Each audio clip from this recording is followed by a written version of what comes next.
예수님과 연합을 이룬다. 성경 말씀을 읽으면서 이 주제를 빼놓을 수가 없습니다. 여러분과 정말 많은 이야기를 나눴던 주제이기도 합니다. 오늘은 이거를 전제로 이야기합니다. 이렇게 예수님과 연합을 이룬 사람의 삶이 어떤 방향으로 흘러가는지를 여러분과 함께 살펴보려고 합니다. 그거를 통해서 신자된 삶의 도리가 무엇인지, 또 신자에게 임하는 은혜가 무엇인지 이거를 밝히려고 합니다. 이 말씀이 여러분에게 깊은 은혜가 되시고 또 영적으로 도전받는 말씀이 되시기를 소망합니다. 첫째로, 그리스도와 연합을 이룰 때 무슨 일이 일어나는가 라는 겁니다. 산상수훈이 의도하는 바는 결국은 그리스도와의 연합에 있습니다. 그리스도와의 연합. 왜냐하면 예수님과 연합되지 않고서는 우리가 결코 산상수훈의 말씀대로 살아갈 수가 없기 때문입니다. 그러니까 어떤 의미에서 보면은 이 산상수훈의 메시지, 그리고 더 앞에 나와 팔복의 메시지는 그리스도와 연합을 이루는 길에 대한 말씀이다 라고도 말할 수 있습니다. 그리스도와 연합을 이루는 것, 팔복에서 그리스도와 연합을 이루는 길이 어떻게 살아야 되는 길인지를 우리에게 보여줍니다. 마태복음 6장에 가서 주기도문을 통해 가지고 그리스도와 연합을 이루는 삶을 강력하게 요구합니다. 마태복음 7장에 가서 그리스도와 연합을 이루는 삶이 어떤 삶으로 흘러가는지를 계속해서 강조하고 있습니다. 결국 이 산상수훈의 메시지는 우리에게 그리스도와 연합을 이루라고 하는 것을 강력하게 요구하고 있습니다. 그러면 그리스도와 연합을 이루려면 우리가 어떻게 해야 되느냐? 그것이 팔복에 쓰여져 있는 길입니다. 우선은 마음이 가난한 자가 돼야 한답니다. 로이드 존스 목사님의 표현에 따르면 자기 자신이 영적인 파산 상태에 있다는 사실을 깨닫는 것으로부터 출발합니다. 존 메가더 목사님의 표현에 따르면 내 마음, 내 자아가 완전히 거지와 같은 상태에 있다는 사실을 인식하는 것으로부터 출발합니다. 이렇게 자기 자신의 영적인 파산 상태를 바라보는 사람은 당연히 자기를 보면서 애통하는 자가 될 수밖에 없습니다.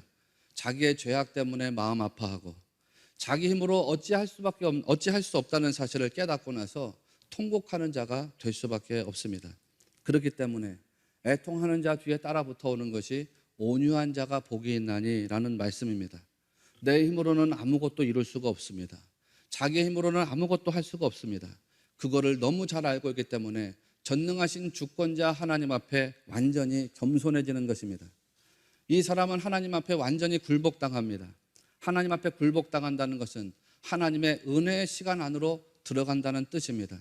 전적으로 하나님께 굴복해서 하나님의 은혜의 시간 안으로 들어갑니다. 하나님 은혜 안에서 살다 보니까 당연스럽게 이 사람은 하나님의 뜻을 따르는 사람이 될 수밖에 없습니다.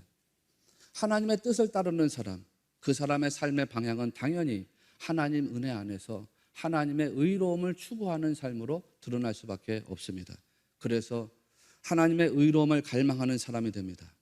그렇게 하나님의 의로움을 갈망하게 되면 그 다음에는 하나님으로부터 긍휼을 구합니다. 하나님의 긍휼이 없이는 우리가 생존할 수 없습니다. 그는 하나님의 긍휼을 찾고 하나님의 긍휼하심을 받습니다. 하나님의 긍휼이란, 다시 말씀드리면 언약 안에서 쏘아져 나가는 헤세드, 사랑이라고 말씀드렸습니다. 그러니까 하나님의 긍휼을 구하는 사람들은 반드시 언약 안에 머물러 있어야 된다는 사실을 인식하고 있습니다. 다르게 표현하면 하나님의 긍휼을 구하는 사람은 언약을 따라가게 되어 있습니다. 또 다르게 표현하면 하나님의 긍휼 안에 머무는 사람, 하나님의 긍휼을 구하는 사람은 언약을 구할 수밖에 없습니다. 그러니 긍휼은 언약을 찾고 언약을 구하는 마음으로 흘러갑니다. 그런데 신약에 와서 보니까 우리에게 있어서 영원한 언약이 되시는 분이 예수 그리스도십니다. 그래서 긍휼은 영원한 언약이신 예수 그리스도를 구하고 찾게 됩니다. 예수 그리스도를 구하고 찾는 사람에게 예수 그리스도가 임재하십니다. 예수 그리스도가 임재하시면 예수 그리스도의 보혈이 우리를 깨끗하게 합니다. 우리의 마음을 깨끗하게 합니다. 그리스도의 보혈로 거듭난 사람이 깨끗한 사람이 됩니다. 그래서 그 다음에 따라 붙는 것이 마음이 청결한 자는 복이 있나니 라는 말씀입니다. 그렇게 예수님으로 인해서 마음이 깨끗해진 사람, 이런 사람들이 화평하게 하는 사람이 될 수가 있습니다. 예수님으로 인해서 마음이 깨끗해진 사람이 예수님과 함께 연합한 자가 되기 때문입니다. 주님과 연합되어진 사람. 팔복은 이런 연관성을 가지고서 진행되고 있습니다. 이거를 로이드 존스 목사님은 영적이고 논리적인 순서다라고 표현했습니다. 팔복은 그냥 예수님이 아무렇게나 뱉어낸 말씀이 아니라는 겁니다. 어떤 순서와 도식이 없이 끄집어낸 말씀이 아니라는 겁니다. 처음부터 마지막까지 주님이 다 순서를 논리적으로 영적으로 생각하시면서 하나씩 하나씩 끄집어낸 말씀이다, 그런 겁니다. 그러니 그렇게 그리스도와 연합된 사람에 대해서 이 세상이 어떻게 대하겠습니까? 그리스도와 연합을 이루었다. 그리스도와 연합을 이룬 사람을 세상이 사랑하겠습니까? 세상이 미워하겠습니까? 그리스도와 연합한 사람은 세상이 사랑할까요? 세상이 미워할까요? 미워합니다. 세상은 그리스도와 연합된 사람을 미워합니다. 그래서 그 다음으로 붙어 나오는 메시지가 의를 위하여 박해를 받은 자는 복이 있나니 라는 말씀입니다. 이렇게 말씀이 흘러가는 데 있어서 가장 중요한 전제가 되는 것이 그리스도와의 연합입니다. 그리스도와 연합을 이루는 사람들, 하나님이 그것을 기뻐하십니다. 성도는 그래 그리스도와 온전한 연합을 이루어야 합니다. 그것이 없이는 팔복뿐만이 아니라 산상수훈의 그 어떤 메시지도 우리가 지켜낼 수가 없기 때문입니다.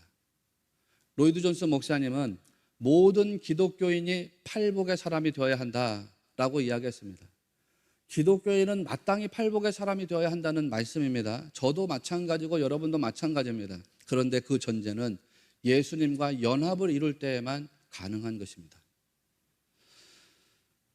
로이드 존스 목사님은 또 이런 말도 했습니다. 교회사에서 진정한 부흥은 성도들이 항상 산상설교를 소중히 여기고 산상설교에 있는 말씀과 성도의 생활이 일치되었을 때 일어났다.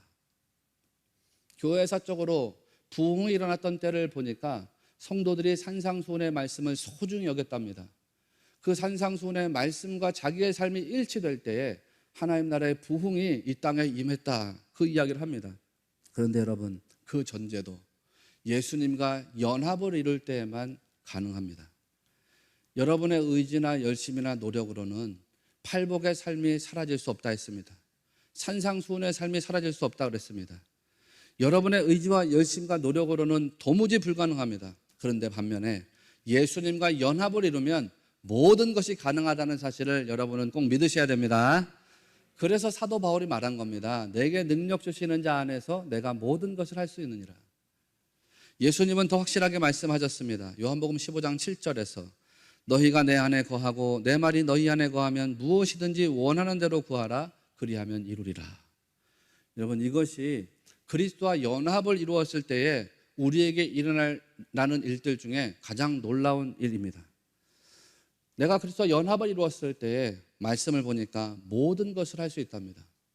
내가 그리스도와 연합을 이루었을 때 말씀해 보니까 무엇이든지 원하는 대로 구하라, 그리하면 이루리라. 약속이 선포되고 있습니다. 주님이 내 안으로 들어오신다는 게 얼마나 놀라운 은혜입니까? 그런데 주님이 내 안에 들어와서 나하고 연합을 이룬답니다. 이거는 엄청난 은혜입니다. 마르다와 마리아의 이야기를 여러분 잘 아실 겁니다. 마르다가 열심히 일을 하는데 예수님 밖에서 열심히 일을 합니다. 예수님과 떨어져서 열심히 일을 합니다. 예수님과 떨어져서 예수님 밖에서 열심히 자기의 열심을 가지고 자기의 노력을 가지고 자기의 율법적 자아를 가지고 자기의 의지를 가지고 열심히 일을 합니다. 예수님을 만족시키려고 열심히 합니다. 그런데 예수님과 떨어져서 예수님 밖에서 열심을 내다 보니까 마르다 안에 평화가 없습니다. 안식이 없습니다. 오히려 주님을 향해서 열심을 내면 낼수록 자기의 속사람에서는 원망이 터져나오고 불평이 터져나옵니다. 여러분도 그런 경험이 혹시 있으신가요? 주님 나라 몸된 교회를 열심히 섬기고 봉사하는데 열심히 섬기고 봉사하면서 이 안에 기쁨이 충만해져야 되는데 오히려 내 속사람이 누구를 원망하고 불평하고 그런 혹시 경험이 있으신가요? 마르다가 그랬습니다. 예수님 밖에서 예수님과 떨어져서 자기의 열심으로 주님을 만족시키려고 했더니 그 속사람에서 불평이 나오고 원망이 나옵니다. 반면에 마리아의 모습은 무엇이었습니까? 마리아는 예수님 옆에 딱 붙어서 예수님의 말씀을 사모하고 그 말씀을 받아들입니다. 다르게 표현하면 마리아가 예수님의 말씀과 딱 연합을 이룹니다. 또 다르게 표현하면 마리아가 예수님의 말씀 안으로 탁 들어가서 그 말씀 안에 머물고 있습니다. 그러니까 예수님께서 마리아를 칭찬해 주셨습니다. 예수님께서 말씀하시기를 주님이 우리에게 오시면 우리가 죄에 대해서 또 의에 대해서 심판에 대해서 온전히 알게 될 것이다 라고 하셨습니다. 실제로 그렇습니다. 주 예수님이 우리 안에 들어오게 되면 우리는 죄에 대해서 알게 됩니다. 의에 대해서 알게 됩니다. 심판에 대해서 알게 됩니다. 그거를 깨닫게 되면은 우리 스스로 고백하게 됩니다. 주님, 그렇습니다. 내가 내 죄가 무엇인지를 알겠습니다. 하나님의 의로우심이 무엇인지 알겠습니다. 하나님의 심판이 무엇인지를 알겠습니다. 그런데 주님, 내가 그걸 다 보고 나니 내 의지로는 죄를 넘어설 수가 없습니다. 내 열심으로는 하나님의 의로움에 도달할 수가 없습니다.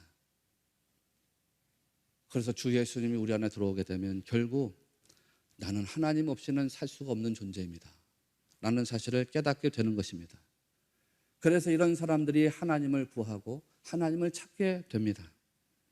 여러분, 근데 우리가 하나님을 찾고 하나님을 구하면 은혜가 임하는 줄을 믿으시죠? 성경에 히브리서 11장 6절 말씀을 보면 하나님은 자기를 찾는 자들에게 상 주신다고 말씀하셨습니다. 우리가 하나님을 찾고 구할 때에 하나님은 그에 합당한 상을 주신다, 이런 말씀입니다. 시편 34편에서 다윗은 말했습니다. 젊은 사자는 궁핍하여 줄일지라도 여호와를 찾는 자는 모든 좋은 것에 부족함이 없으리로다. 예레미야 선지자도 이야기했습니다. 너희는 여호와를 만날 만한 때에 찾으라. 가까이 계실 때 그를 부르라. 그러면 하나님이 어떻게 하신다고 했던가?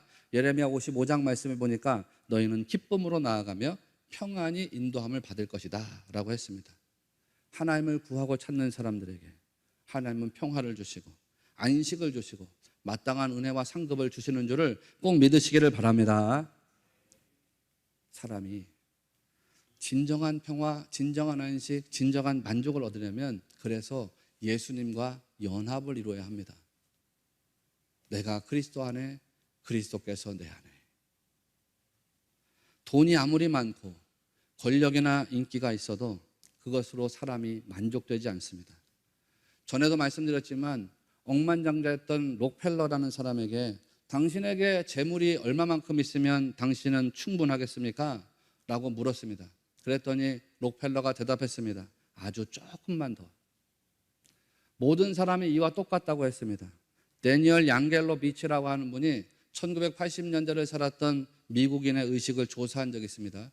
이 미국 사람들을 대상으로 해서 행복한 삶을 위해서 당신에게 얼마만큼의 재물이 더 필요합니까? 를 물었습니다.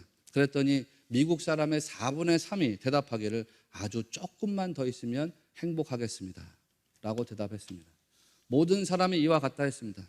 사람들은 세대와 문화와 교육의 수준을 다 초월해서 조금 더 즐겁게 살고 조금 더 편안하게 살려고 하는 욕망을 가지고 있습니다. 그런데 그걸로 채워지지가 않습니다.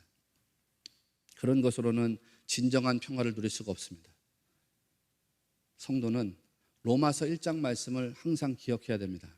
그러므로 우리가 믿음으로 의롭다 하심을 받았으니 우리 주 예수 그리스도로 말미암아 하나님과 화평을 누리자.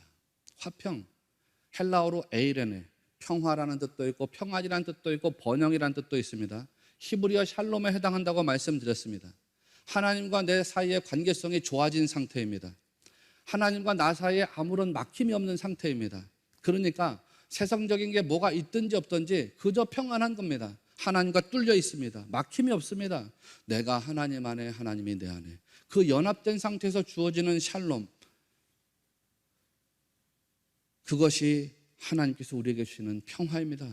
그런데 이 평화를 누구로 말미암아서 우리가 누리는 것이냐? 우리 주 예수 그리스도로 말미암아 하나님과 화평을 누리자. 여러분이 가지고 있는 재물로 하나님과 화평을 누리는 게 아닙니다. 여러분이 가지고 있는 지식으로 혹은 권력으로 혹은 스펙으로 화평을 누리는 게 아닙니다. 주 예수 그리스도로 말미암아 주 예수 그리스도를 통해서 주 예수 그리스도와 연합되고 하나님과 연합되고 성령님과 연합되는 것입니다. 그렇게 우리가 하나님과 연합을 이룹니다. 그리스도와 연합을 이룹니다. 그러면요, 말씀이 비로소 믿어지기 시작합니다. 말씀이 믿어지니까 내 삶의 모습이 이해되기 시작합니다. 고난도 이해되고 영광도 이해가 됩니다. 성공도 이해가 되고 실패도 이해가 됩니다. 하나님의 경륜이 깨달아지고 하나님의 경륜과 섭리가 밝히 드러나게 되니까 인생에 비로소 참된 평화와 안식이 임하게 됩니다. 여러분 신앙하는 삶이 그리스도와 연합을 이뤄서 진실한 평화와 안식을 날마다의 삶 속에서 누려가는 복된 성도들이 되시기를 바랍니다. 둘째로, 진정한 평화는 영적인 싸움이 끝났을 때 이루어진다는 것입니다. 이 세상에서 평화가 깨진 이유, 이 세상에서 평강이 깨진 이유는 죄 때문이라고 했습니다. 이 죄의 문제가 해결돼야지만 진정한 평화를 우리가 누리게 됩니다. 그런데 죄의 문제는 예수님밖에는 해결을 볼 수가 없습니다. 성경은 말하기를 우리는 다 양 같아서 그릇 행하여 각기 제 길로 갔거늘 여호와께서 우리 무리의 죄악을 그에게 담당시키셨도다 라고 했습니다. 또 사도 바울은 예수는 우리가 범죄한 것 때문에 내줌이 되고 또한 우리를 의롭다 하시기 위하여 살아나셨느니라 라고 했습니다. 예수님만이 우리 죄의 문제를 해결할 수 있고 예수님만이 우리를 구원하실 수 있다라는 말씀입니다. 그러니까 화평하게 하는 자가 가장 우선적으로 삼는 것이 주 예수 그리스도입니다. 주 예수 그리스도. 여러분 가정에 불화가 있어요. 그러면 주 예수 그리스도가 임하게 하시는 겁니다. 주 예수 그리스도가 죄된 관계로 들어가서 그 죄를 깨고 거기에 평화가 임하게 하셔야 됩니다. 여러분이 살아가는 삶의 처소에 불화가 있어요. 그러면 주 예수 그리스도가 임하게 해야 됩니다. 주 예수 그리스도가 임해서 그 삶의 처소에 있는 죄의 문제를 깨고 거기에 평화가 임하게 해야 합니다. 화평하게 하는 자, 그렇기 때문에 화평하게 하는 자는 주 예수 그리스도의 이름을 흘러가게 하는 자가 될 수밖에 없습니다. 어디를 가든지 죄의 문제가 있습니다. 어디를 가든지 그것 때문에 불화가 있습니다. 어디를 가든지 그것 때문에 미움과 다툼이 있습니다. 그래서 그는 그 세상을 평화롭게 하기 위해서 주 예수 그리스도의 이름을 흘러가게 합니다. 다르게 표현하면 화평하게 하는 자가 되려면 어쩔 수 없지만 복음을 전하는 자가 될 수밖에 없습니다. 존 메가더 목사님은 다음같이 말했습니다. 복음 전파는 화평케 하는 일이다. 화평케 하는 자가 되는 최선의 방법은 평화의 복음을 전해서 하나님과 그리스도의 몸으로부터 이탈한 인간을 회복시켜 행복할 수 있게 하는 것이다. 화평케 하는 자가 되는 최선의 방법이 뭐냐?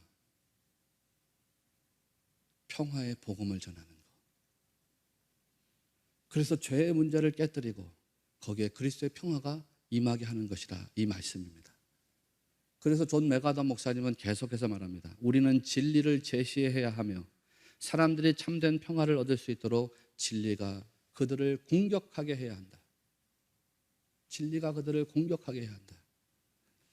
존 스토튼 목사님도 화평하게 하는 일들 중에 하나가 죄인들을 그리스도께로 데려오려고 애쓰는 것이다 라고 했습니다.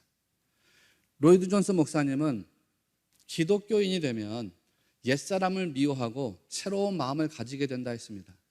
옛사람을 미워하고 새 마음을 가지게 되면 그때 비로소 다른 사람에 대한 관심을 가지게 된답니다. 그런데 다른 사람에 대한 어떤 관심을 가지게 되냐면 영혼 구원에 대한 관심을 가지게 됩니다. 그는 다음과 같이 말했습니다.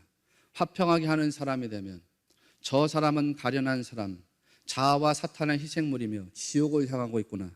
나는 그를 불쌍히 여기고 긍휼히 여겨야 하겠다라고 말한다는 것입니다. 그렇게 다른 사람을 보기 시작하는 순간 저 사람은 가련한 사람, 사탄의 꾀임에 빠져서 지옥을 향하고 있구나. 나는 그를 불쌍히 여기고 긍휼히 여겨야 되겠다. 그 순간에 이 사람은 그리스도의 사랑을 가지고 화평을 이루는 사람이 된다는 것입니다. 자, 이제 여러분이 어디를 가든지 그리스도의 이름을 흘러가게 하고 복음을 흘러가게 하는 성도들이 다 되시기를 바랍니다. 여기에서 새로운 문제가 발생합니다. 그 문제는 새로운 영적인 싸움에 대한 문제입니다.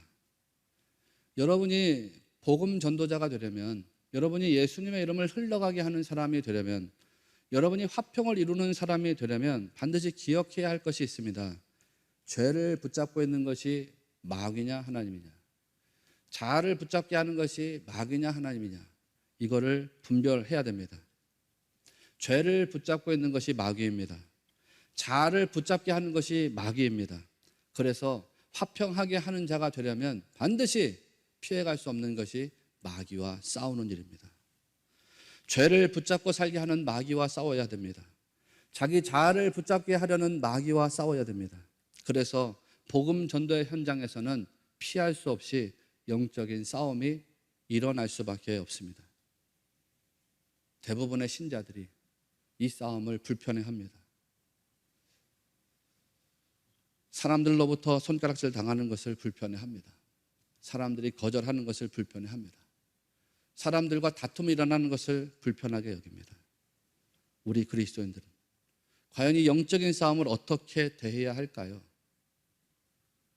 오늘 설교의 제목입니다. 두려워하지 말아야 한다, 이겁니다. 물론 성도는 형제와 자매를 사랑하고 형제와 자매가 화평을 이루도록 해야 합니다. 여러분 가정에서 형제 자매들과 화평을 이루어야 합니다. 우리 교회에서 그리스도인 형제 자매들끼리 화평을 이루어야 됩니다. 이건 너무나도 당연한 일입니다. 그러나 영적인 싸움을 해야 될 때에는 싸움을 피하지 말아야 합니다. 그거를 두려워하지 말아야 됩니다. 주님을 믿고 주님을 의지하고 주님께 맡기고서 해야 합니다.